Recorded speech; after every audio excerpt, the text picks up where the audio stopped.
जब नाटो रूस के खिलाफ नए सिरे से कमर कस रहा है, जब अमेरिकी नेतृत्व में यूरोपीय देश नए सिरे से एकजुटता दिखा रहे हैं,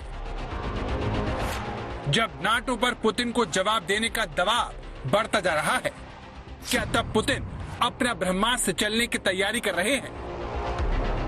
क्या पुतिन ने अपनी एटमी मिसाइलों के टारगेट लॉक कर दिए हैं? क्या रूस अपनी सबसे बड़ी एटमी सबमरीन से पहला वार करने वाला है? यूक्रेन की तबाही ने दिखा दिया कि रूस के राष्ट्रपति व्लादिमीर पुतिन अपनी जिद के लिए कुछ भी कर सकते हैं। जीत के लिए पुतिन को चाहे एक हंसते खेलते शहर को सुनसानी क्यों न बनाना पड़े, लेकिन पुतिन पीछे हटने वालों में से नहीं है। यूक्रेन के पास कोई चारा बचा है, वो बस निगोशिएशंस है और निगोशिएशंस के रास्ते ही खुले हैं। पुतिन ने साफ कर दिया है कि निगोशिएशंस चलते रहे, जब तक डिमांड्स नहीं मानेगा यूक्रेन, तब तक बमबारी बंद नहीं होगी। रूस की सेना यूक्रेन की पोर्ट सिटी मारियुपोल पर लगातार शक्तिशाली बमों और मिसाइलों से हमला कर रही है। मारियुपोल 90% तक तबाह हो चुका है, लेकिन अब भी यहाँ रहने वाले लोगों पर पुतिन कहर बरसा रहे हैं। पिछले 48 घंटे से रुक रुक कर लगातार बमबारी हो रही है। ज्यादातर बमबारी तोप खाने की है, मीडियम आर्टिलरी की शेलिंग है। इसके अलावा रॉकेट लॉन्चर से फायर किया जा रहा है, मल्टी बैरल रॉकेट लॉन्चर से, चाहे वो कीव का, चाहे यूक्रेनियन सेना की तरफ से हो या रूसी फौज की तरफ से हो। लेकिन लगातार कीव के चारों तरफ बमबारी जारी है, पिछले 48 घंटे से, रात को भी और दिन को भी। लेकिन सारी दुनिया पुतिन की एटमी धमकियों से डरी हुई है। इस सवाल का जवाब खोज रही है कि क्या पुतिन सारी हद तोड़ सकते हैं? क्या वो एटम बम का बटन दबा सकते हैं? ये दोनों सवाल पिछले 24 घंटे में रूस की तरफ से दी गई दो एटमी धमकियों से मजबूती पा चुके हैं। संयुक्त राष्ट्र में रूस के उपराजदूत दिमित्री पोलांस्की ने कहा कि अगर नाटो की तरफ से रूस को उकसाया गया तो फिर रूस के पास परमाणु हथियारों के इस्तेमाल करने का अधिकार है। इससे पहले बुधवार को क्रेमलिन के प्रवक्ता ने भी कहा, अगर रूस के सामने अस्तित्व का खतरा खड़ा होगा तो वो परमाणु हथियारों का इस्तेमाल करेगा। रूस बार बार न्यूक्लियर हथियारों की धमकी दे रहा है। दुनिया में सबसे ज्यादा एटम बम उसी के पास है, जिन्हें वो जल, थल और नभ से चला सकता है। सवाल ये है कि इस अनहोनी की वजह क्या होगी? वो कौन सा ट्रिगर होगा जो पुतिन को फैसला लेने को मजबूर करेगा? एटमी हमले के लिए वो कौन से बम का इस्तेमाल करेंगे? और सबसे बड़ा सवाल, पुतिन कहां परमाणु बम फोड़ सकते हैं? इन सवालों पर पश्चिमी देशों में लगातार मंथन हो रहा है। पुतिन को लेकर सब डरे हुए हैं, क्योंकि वो कब क्या करेंगे कुछ कहा नहीं जा सकता। एंड्रिया क्लू नाम के विदेश मामलों के जानकार लिखते हैं, यूरोप में अमेरिका ने 100 परमाणु बम तैनात कर रखे हैं। ये बम भले ही छोटे हों, लेकिन रूस से जंग जीतने के लिहाज से तैनात किए गए हैं। अगर नाटो ने भी कुछ भड़काने वाला काम किया तो पुतिन हार के डर से एटम बम का इस्तेमाल कर सकते हैं। यूक्रेन में जो रूस की जो रणनीति है, जो मिलिट्री जो स्ट्रैटेजी है, वो हमें ऐसा दिख रहा है कि वो उसमें जो उनके एम्स है या जो उनके ऑब्जेक्टिव्स थे वो पूरा नहीं कर पा रहे हैं। तो ऐसे में एक फ्रस्ट्रेशन बढ़ रहा है पुतिन के अंदर, और हम एक किसी तरह के डेमोक्रेटिक कंट्री की बात नहीं कर रहे हैं। पूरी तरह से पुतिन इस चीज को कंट्रोल कर रहे हैं। ऐसा नहीं कि सैंक्शंस की वजह से हो रहा, हाँ सैंक्शंस की वजह से जनरली रूस अलग थलग दुनिया में पड़ रहा है, और स्पेशली वेस्ट से, क्योंकि वेस्ट से और सबसे ज्यादा उनका जो ट्रेड है वो वहां से है। तो ये जरूर है, पर उन दोनों बातों को जोड़ना कि सैंक्शंस की वजह से वो एटमी हथियारों की तरफ जा रहे हैं, नहीं, ये थोड़ा ज्यादा ही विशफुल थिंकिंग है। इस तरह से नहीं है। यूक्रेन को नाटो से दूर रखने के साथ साथ पुतिन की तरफ से यूरोप में अमेरिकी परमाणु हथियारों को हटाने की भी मांग हो रही है, जिसे वो लगातार रूस की सुरक्षा के लिए खतरा बताते हैं। इसके जवाब में रूस भी एटमी हथियारों से वार की धमकी देता रहता है, जिससे घबराकर नाटो ने यूक्रेन और रूस की जंग से दूरी बना रखी है। हालांकि यूक्रेन को वो धन और बल दोनों से सहयोग दे रहा है। यूनाइटेड किंगडम यूक्रेन को 6000 मिसाइल देगा।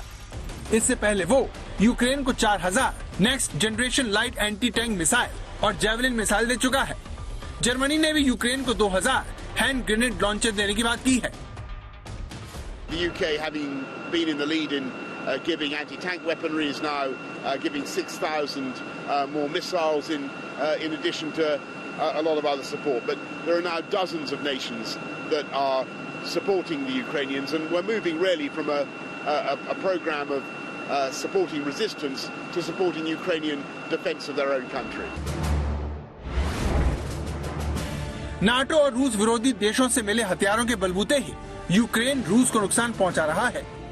आपके सामने यूक्रेन में जलते एक रूसी शिप की तस्वीर है, जिसे यूक्रेन ने तबाह कर दिया। ये शिप मारियुपोल में मौजूद रूसी सैनिकों को हथियार पहुंचा रहा था। यूक्रेन के रक्षा मंत्री के मुताबिक इस जहाज में 20 टैंक, 45 आर्मर्ड व्हीकल और 400 पैरा ट्रूपर थे। यानी यूक्रेन भी रूस की सेना को गंभीर जख्म देने में कामयाब हो रहा है। एंड्रिया क्लू जैसे नामचीन विदेशी मामलों के जानकारों को लगता है कि अगर नाटो के हथियारों से जंग में पासा पलटा और उसे पुतिन की सत्ता खतरे में आई, तो फिर दुनिया एटम बम से होने वाली तबाही दोबारा देखेगी। राष्ट्रपति जो बाइडेन का ब्रसेल्स आना, फिर यहां पोलैंड आना और एक के बाद एक ब्रसेल्स में 3 महत्वपूर्ण बैठक, G7 के राष्ट्राध्यक्षों से, यूरोपियन यूनियन के 27 देशों के राष्ट्राध्यक्षों से और इसके अलावा नॉर्थ अटलांटिक ट्रीटी ऑर्गेनाइजेशन, एक सैन्य समीकरण की महत्वपूर्ण बैठक। संकेत यही कि कुछ बहुत बड़ा होने के आसार हैं। प्रश्न अब यही उठता है, क्या अमेरिका यूक्रेन पर किसी तरह बातचीत के लिए जोर डालेगा या फिर यूक्रेन को और उकसाएगा, और इस ऐसे में क्या पलटवार करेगा रूस? संकेत यही है कि अगले कुछ घंटों और दिनों में युद्ध के आसार तेजी से बढ़ते जा रहे हैं, बढ़ते युद्ध के। पुतिन ऐसा ना करें, उसके लिए अमेरिका, नाटो और यूरोपियन यूनियन की एकजुटता दिखाकर पुतिन को डराने में लगे हैं।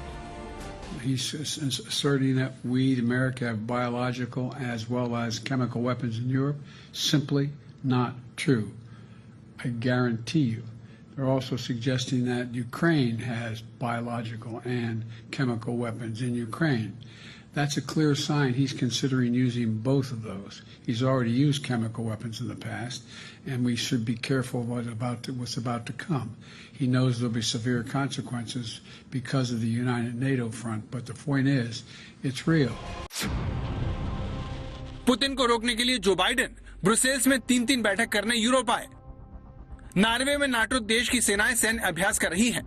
फ्रांस ने भी परमाणु मिसाइल का परीक्षण किया है और 3 परमाणु पनडुब्बी समंदर में तैनात कर दी है।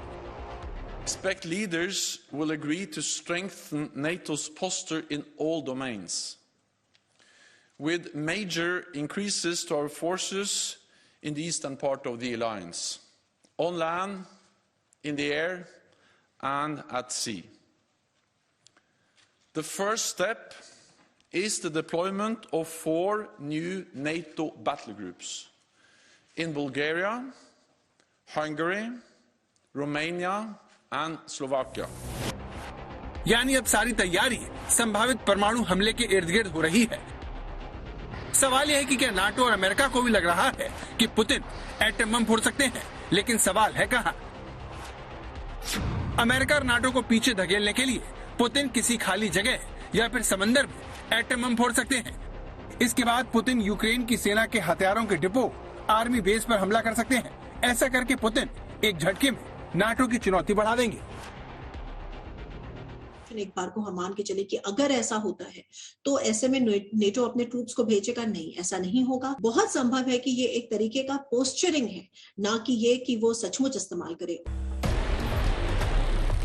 पुतिन का एटम बम का बटन दबाना अमेरिका और नाटो देशों को सबसे बड़ी मुश्किल में डाल सकता है, क्योंकि पुतिन के इस कदम के बाद उन पर जवाब देने की जिम्मेदारी होगी। कीव से राजेश पवार, पोलैंड से गौरव सावंत और मॉस्को से गीता मोहन के साथ ब्यूरो रिपोर्ट आज तक।